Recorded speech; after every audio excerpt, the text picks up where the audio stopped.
Сәлеметсіңдер ме балалар?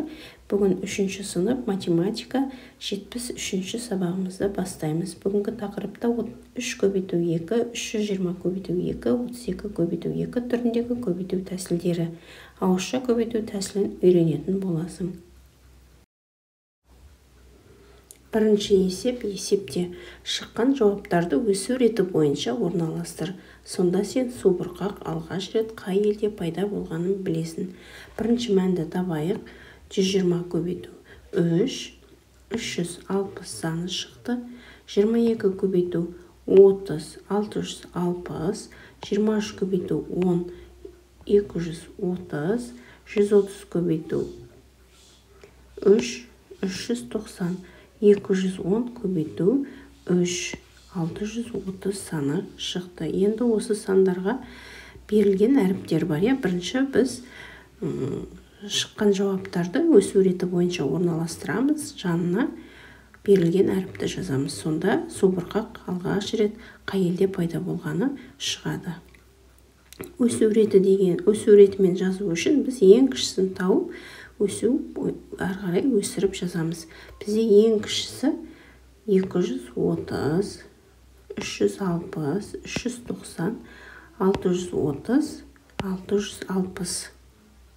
Және біз әр мәннің жауабына сәйкес әріпті жазамыз. Сонда бізде Мысыр деген қаланың аты шықты. Сонда субұрқақ алғаш рет Мысыр елінде пайда болған екен.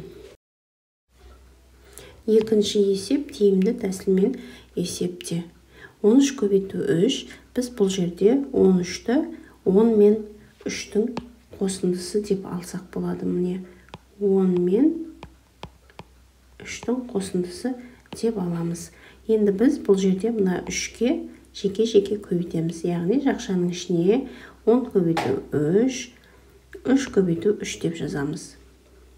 10-ды 3-ке көбейтсек 30, 3-ті 3-ке көбейтсек 9, 39 саны шықты. Келесі 12 көбейту 4, яғни 12-ні 10 мен 12-нің қосындысы деп аламыз. Сонда 10-ға 4-ті көбейтеміз, 2-ге 4-ті көбейтеміз. 10-ды 4-ке көбейтсек 40, 2-ні 4-ке көбейтсек 8, 40-қа 8-ді қосамыз, 48 саны шығады. 13 көбейту 30, яғни біз 13-ті 10 мен 3-тің қосындысы деп алып, жеке-жеке көбейтеміз. 10 көбейту 30, 3 көбейту 30 деп жазамыз, екеуін қосамыз. Сосын 10-ға 30-ды көбейтсек 300, 3-ке 30-ды көбейтсек 90, 300-ге 90-ды қосқанда 390 саны шығады. 14 көбейту 20, яғни 14-ті біз 10 мен 4-тің қосындысы деп аламыз. 10-ды 20-ға көбейтеміз, 4-ті 20-ға көбейтеміз. 10-ды 20-ға көбейткенде 200 шығады, 4-ті 20-ға көбейткенде 80 шығады. Екеуін қосқанда 280 саны шығады. 12 көбейту 40. 12-ні 10 мен 2-нің қосындысы деп алып, 10-ды 40-қа көбейтеміз, 2-ні 40-қа көбейтеміз. 10-ды 40-қа көбейтсек 400, 2-ні 40-қа көбейтсек 80, 400-ге 80-ді қосқанда 480 саны шығады. 21-ді көбейтеміз 40-қа. 21-ді көбейтеміз 40-қа. Жерге 21. 21-ді көбейтеміз 40-қа. 20-ны көбейтеміз 40-қа, яғни 20 мен 1-дің қосындысы деп аламыз. 1-ді көбейтеміз 40-қа. 20-ны 40-қа көбейтсек 800 қосамыз. 1-ді 40-қа көбейтсек 40. Екеуін қосқан кезде 840 саны шығады. 130 көбейту 2, яғни 100 мен 30-дың қосындысы деп аламыз. 100-ді көбейтеміз 2-ге, 30-ды көбейтеміз 2-ге. 100-ді 2-ге көбейтсек 200, 30-ды 2-ге көбейтсек 60, 200-ге 60-ды қосамыз, 260 болады. 410 көбейту 2, яғни 400 саны мен 10 санының қосындысы бізде 410 болады. Сонда біз 400-ді бөлек 2-ге көбейтеміз, және 10-ды 2-ге көбейтеміз. 400-ді 2-ге көбейтсек 800, 10-ды 2-ге көбейтеміз, 20. 800-ге 20-ны қосамыз, 820 саны шығады.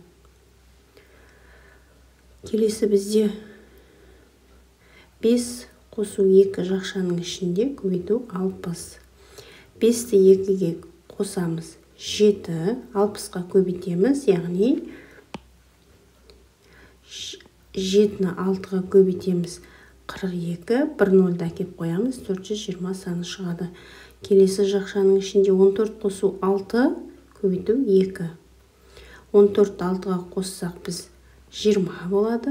Көбейтеміз 2-ге, яғни 2-ні 2-ге көбейтеміз. Бізде 4 шықты. 1-ні 1 0-ді әкеліп жазамыз, сонда 40 саны шықты. Келесі 40 қосу 20 көбейту 2. 40-қа 20-ны қосқанда бізде 60, көбейтеміз 2-ге, яғни 6-ға 2-ні көбейтеміз, 12 шығады. 1 0-ді әкеп жазамыз, сонда 120 саны шығады. Келесі бізде жақшаның ішінде 22 қосу 8, көбейту 3. 22-ге 8-ді қоссақ 30, көбейтеміз 3-ге. 3-ті 3-ге көбейтеміз, бізде 9 болады. Міне 1 0-ді әкеліп жазамыз, сонда 90 саны шығады.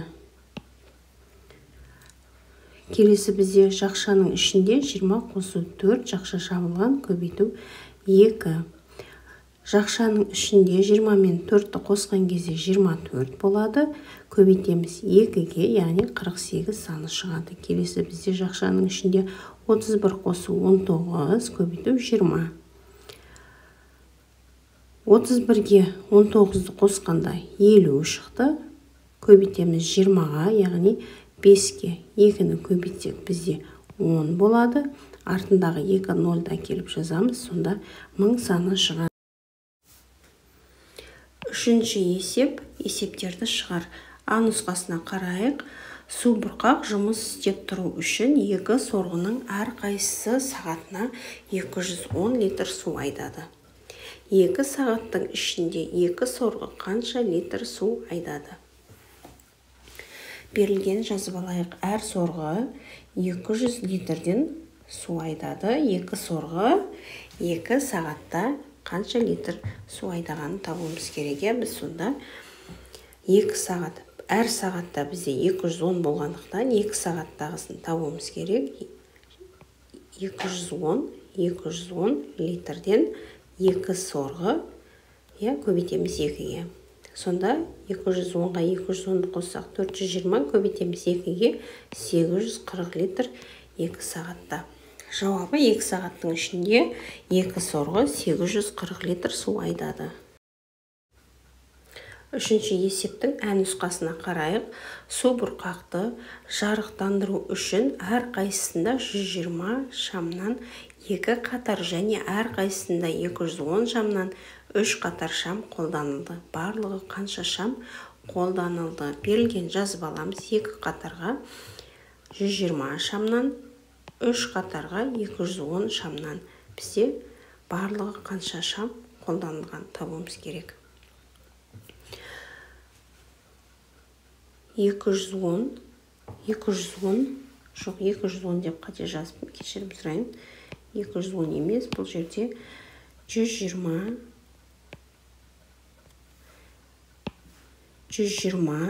шам 2 қатарда, 210 шам 3 қатарда. Көбейтеміз, сосын жауаптарын қосамыз. Бірінші біз мына көбейтуді орындаймыз, екінші көбейтуді орындаймыз, үшінші қосамыз. 120-ны 2-ге көбейтсек 420, қосу белгісін қоямыз. 210-ды 3-ге көбейтсек 630 болады. Сонда 420-ға қосамыз. 630-ды 870 шам. Жауабы бізде барлығы 870 шам қолданылды. Төртінші есеп. Есепте 31 көбейту 2, 62. 210 көбейту 4, 840. 110 көбейту 3, 330. 11 көбейту 9, 90, 990. 21 көбейту 40, 840. 11 көбейту 30, 330. 11 көбейту 7, 77. 220 көбейту 4, 888. 120 көбейту 3, 360. 330 көбейту 3, 990. 33 көбейту 30, 900. 11 көбейту 40, 400. Бесінші есептің А нұсқасына қарайық. Қабырғалары 2 см мен 4 см және 1 см мен 7 см болатындай тік төртбұрыштар сал.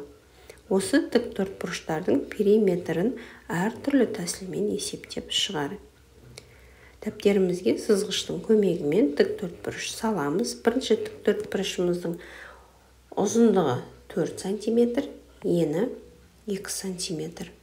Екінші тік төртбұрыштың ұзындығы 7 см, ені 1 см болатындай тік төртбұрыш саламыз. Енді біз осыны периметрдің формуласын жазып алайық. Бірінші периметр бізде тең жақшаның ішіне ұзындығы мен енін қосып 2-ге көбейтеміз. Жазайық. Периметр ұзындығы бізде 4, ені 2, екеуін қосып 2-ге көбейтеміз. Сонда бізде 4-ке 2-ні қосамыз 6, 2-ге көбейтеміз 12 см екен бізде периметрді. Енді екінші тәсілмен шығарып көрейік. А бізде ұзындығын көбейтеміз 2, 2-ге, яғни бізде 2 қабырға бар деген сөз. Міне мына қабырға және мына қабырға. Екеуі де 4 см-ден жазамыз. Периметр көбейту, периметр тең 4 көбейту 2 қабырға. Қосамыз. Енді бізде міне мына қабырғасы 2 см, міне мына қабырғасы 2 см. Жазамыз 2 қабырғаны көбейтеміз 2 см-ге. Сонда бізде 4-ті 2-ге көбейтсек 8, 2-ні 2-ге көбейтсек 4, екеуін қосқанда 12 см. Әртүрлі тәсілмен шығардық және бізде периметрі 12 см-ге тең болды. Келесі тік төртбұрыштың периметрін табуымыз керек. Ұзындығы 7 см, ені 1 см. Бірінші тәсілмен шығарайық. Жақшаның ішіне 2 қабырғасын қосайық, яғни 7 см ұзындығы мен енін қосамыз. 7-ге 1-ді қосамыз және көбейтеміз 2-ге. 7-ге 1-ді қоссақ 8, 8 2-ге көбейтсек 16 см. Келесі екінші тәсілмен шығарамыз, яғни 7 см-ді міне мына 2 қабырғаға көбейтеміз. 7 көбейту 2, 1 см ені бізде 2 қабырғаға көбейтеміз. 1-ді 2-ге көбейтеміз. 7-ні 2-ге көбейтсек 14, 1-ді 2-ге көбейтсек 2, 14-ге 2-ні қосқан кезде 16 см шықты. Бесінші есептің А нұсқасына қарайық. Периметрі осындай тік төртбұрыштарды тауып көр, олардың қабырғаларының ұзындығын жаз. Бізде периметрі 16, біз осының қабырғаларын 16, периметр қабырғаларының ұзындығы 16 см-ға келетіндей тік төртбұрыш сызып, ұзындығы мен енін жазуымыз керек. Бізде тік төртбұрыш сыздық, периметр 16 см, демек біз қабырғаларын табуымыз керек. 5 см деп жаздық және 3 см. Енді периметрін бұлай есептейміз. Жақшаның ішінде 5 қосу 3 көбейтеміз 2-ге. 5-ті 3-ге қоссақ 8 көбейтеміз 2-ге. 8 көбейту 2, 16 см-ге тең екен. Келесі периметр бізде 12 см болу керек. Бұл үшін тік төртбұрышты біз 5 см және ені 1 см деп аламыз. Периметрі табу үшін жақшаның ішіне ұзындығы мен енін қосамыз. 5-ке 1-ді қосқанда бізде 6, 2-ге көбейтеміз 12 см болады. Алтыншы есеп. саяхатқа туристер тобын жинады. Әр топта 10 бала мен 20 ересек адам жазылды. Барлығы 9 топ жиналды. Қанша адам саяхатқа барады? Берілген жазып алайық. Әр топта 10 бала, 20 ересек адам жазылды. 9 топта қанша адам болады? Біз соны табуымыз керек. Шешуі бізде бір топта ересек адам мен балалардың санын қосып, бір топтағы адам санын шығарамыз. Яғни 10-ға 20-ны қосамыз, 30 болады. Бұл бір топтағы адам саны 30 болды. Енді бізге 9 топ жиналды дейді. Сонда біз 30-ды 9-ға көбейтеміз. 270 болды. Жауабы 270 адам саяхатқа бар. 7-ші есеп, амалдардың орындалу тәртібін анықтап, оларды шығар. Жақшаның ішінде 309 азайту 59, жақша жабылған, бөлу 50. Бірінші біз бөлу жоқ жақшаның ішін орындаймыз, екінші бөлу амалын орындаймыз. Жақшаның ішін бізде 309 азайту 59, 250, бөлеміз 50-ге бізде 5 саны шығады. Келесі 1000 бөлу, жақша ашылған 54, 56 қосу 44, жақша жабылған, бөлу 2. Бізде бірінші жақшаның іші орындалады, екінші бөлу амалы, үшінші жақшадан кейінгі бөлу амалы орындалады. Жазамыз 1000 бөлу, жақшаның ішін қосқанда бізде 100 шықты, бөлеміз 2-ге. 1000-ды 100-ге бөлеміз, яғни мына 2 нолі жойылып кетеді. Сонда 10 болады. 12-ге бөлсек 5 саны шықты. Келесі 50 көбейту 7, қосу жақшаның ішінде 406, азайту 400 саны. Біз бірінші жақшаның ішін орындаймыз, екінші көбейтуді орындаймыз, үшінші қосу амалын орындаймыз. Жазамыз 50 көбейту 7, жақшаның іші бізде 6 шықты, қосу 6 деп жазамыз. 50-ді 7-ге көбейткенде 350, қосамыз 6-ны, 356 саны шықты. Келесі бізде 210 бөлу 30, қосу 5, көбейту жақшаның ішінде бізде 280, азайту 260 саны. Бірінші біз жақшаның ішін орындаймыз, екінші бөлуді, үшінші көбейтуді, төртінші қосу амалдарын орындаймыз. Жазамыз бірінші 210, қосу 30, қосу 5, көбейту деймізде жақшаның ішін орындаймыз. 280 азайту 260, 20 шықты. Енді ары қарай орындаймыз. 210 бөлу 30, 7 шығады. 5-ті 20-ға көбейтсек 100 шығады. 7-ні 100-ге қоссақ 107 саны шықты. Келесі 500 бөлу жақшаның ішінде 907, азайту 807. Бірінші жақшаның іші орындалады, екінші бөлу амалы орындаймыз. Жақшаның ішін бізде 907-ден 807-ні азайтқанда 100 саны шығады. Жазайғы 500 бөлу 100 тең 5 саны шығады. Келесі жақшаның ішінде 667, азайту 67, бөлу 100, көбейту 4. Бірінші жақшаның іші орындалады, екінші бөлу амалы, үшінші көбейту амалын орындалады. Жақшаның ішінен 667, азайту 67, 600 шықты. Бөлеміз 100-ге және көбейтеміз 4-ге. 600-ді 100-ге бөлсек бізде нөлдері қысқарады. Және 6-ны 1-ге бөлсек 6 шығады. Көбейтеміз 4-ге, 24 саны шығады. Келесі 540 бөлу 9, қосу 540, қосу 90 жақшаның ішінде екен. Бірінші жақшаның іші орындалады, екінші бөлу амалы, үшінші қосу амалы орындалады. Жазамыз 540 бөлу 9, қосу жақшаның ішін қосамыз, 630 шықты. Енді ары қарай есептейміз.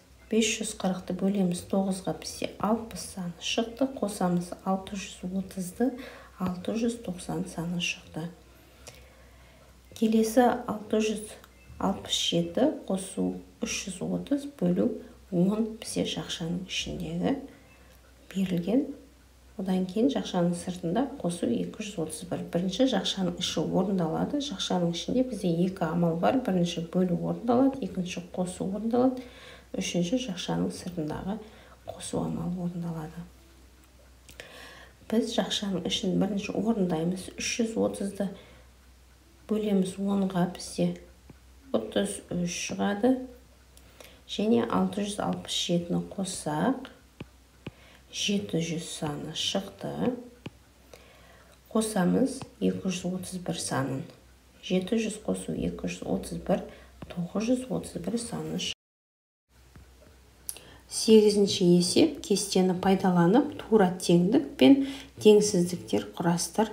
Кестеде бізде амалдар берілген, сол мәнін табу арқылы біз тура теңдік және теңсіздіктер құрастырамыз. 200 бөлу 4 бізде 50 шығады. Енді біз 50 болатындай бізде 450-ді азайтамыз. 450-ден азайтамыз 400-ді. Бұл да 50 болады, яғни тура теңдік екен. Тең болады екеуі. Енді келесі тағы бір тура мынау кетті. Енді 100 көбейту 3 дейміз.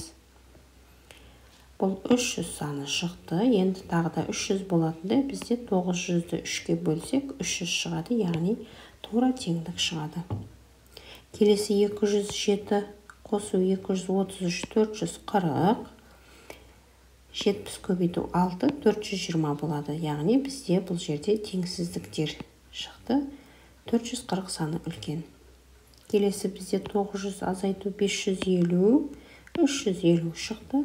400 бөлу 5 бізде 80 саны шықты. Бұл жерде де теңсіздік шығып тұр, яғни 350 саны үлкен болды.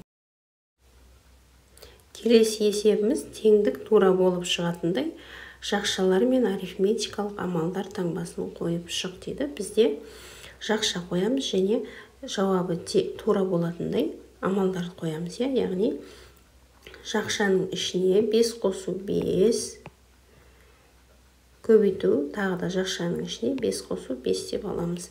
Яғни 5-ті 5-ке көбейткен кезде бізде 10 шықты.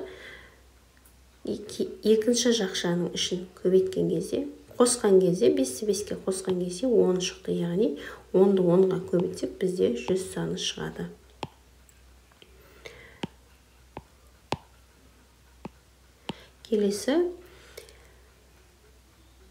Келесі жерде біз жақша қоймай көбейту амалын қояды екенбіз. 5-ті 5-ке көбейтсек 25, 5-ті 5-ке көбейтсек 25. Енді мына қосу амалын орындаймыз. Үшінші 25-ке 25-ті қоссақ 50 саны шығады. Келесі 5 көбейту 5 көбейту жақша ашылған, 5 қосу 5 жақша жабылған. 250 шығу керек. Жақшаның ішін бірінші орындаймыз. 5-ке 5-ті қосқан кезде 10 болады. Енді 5-ке 5-ті көбейтеміз. 25, 25-ті 10-ға көбейтеміз, 250 саны шықты. Келесі бізде жақшаны ашамыз. 5 қосу 5, жақшаны жабамыз. Көбейту 5, азайту 5 дейміз. Жақшаның іші бізде 10 шығады. 10-ды 5-ке көбейткен кезде бізде 50 болады. 50-ден 5-ті азайтамыз, 45 саны шығады. Осымен сабағымыз бітті. Сау болыңыздар. Видеоға лайк басып, каналыма тіркеліп, қоңырауша белгісін басуды ұмытпаңыздар. Күнделікті тапсырмаларды бірге орындайық.